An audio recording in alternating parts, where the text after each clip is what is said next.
All right, so this will be a pretty quick conversation. I just wanted to share with you something that I started doing. I got it from someone else. Like I didn't make this up on my own, but it's dramatically helped me in my time alone with God. And I want to share that with you. Here it is. It's this easy. Instead of reading a Bible plan, I still follow a Bible plan, but I'll get into that. Instead of just following a Bible plan though and just going, oh, okay, today I got to read Matthew 14, Psalm 38, Genesis 5, right? And I just go through those like I'm checking boxes. Instead, what I do is I spend time alone with God in scripture, prayer, meditation on a time basis. And what I mean by that is I set a specific amount of time, and that's what I sit there and do. So maybe I only get through Matthew 5. I don't remember. Was that what I said? Whatever I said.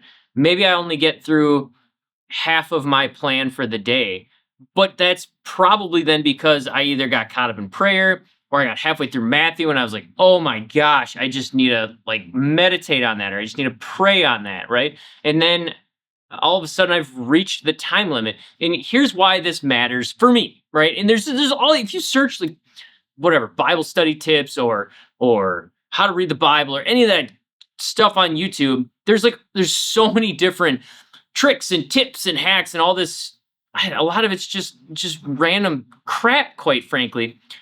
All I do is I just set a timer. So let's say right now for me it's 40 minutes, right? I get up in the morning, I work out because I like to get my mind really going. I found if I just get up and start reading the word right away, I'm still kind of foggy. So I actually work out first and then I get into the word with God. And I set a timer for 40 minutes.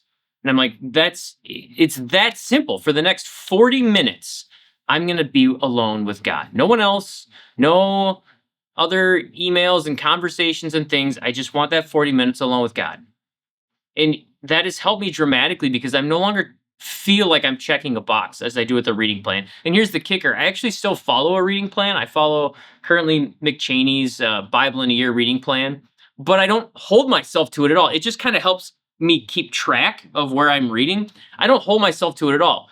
There are times I'll get through more than the reading requires. There's often a lot of times where I don't get through near the read. I'm behind, right? And it's not because I've skipped my Bible readings or my time with God this week. It's because I'll get caught up in something. Like I'm reading Jeremiah right now, and I'm taking more out of it than I ever have. And I might only get one chapter in, and that's fine. But it's also allowed me more of this opportunity to just be like, you know what? I just want to pray, or I just want to meditate, or I just want to write in my journal on this scripture and some thoughts, because that's often how I meditate or how I work things out, is just by writing it down like I'm having a conversation.